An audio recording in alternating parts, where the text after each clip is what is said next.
Tapi saya bayar bagilah gaji orang gaji pun semua. 2-3 orang. Lepas tu siapa nak ikut, jom. Ambil homestay. Kadang-kadang saya minta, okey, sediakan homestay je.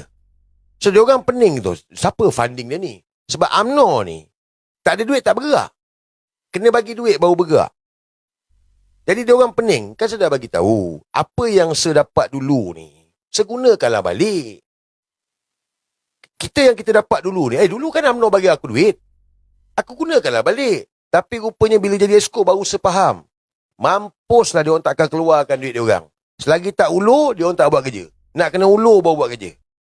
Ini depan mata ni. Jadi bila Datuk Jo bagi tahu, dia kata, PAS khianat UMNO, tak betul lah Datuk Jo.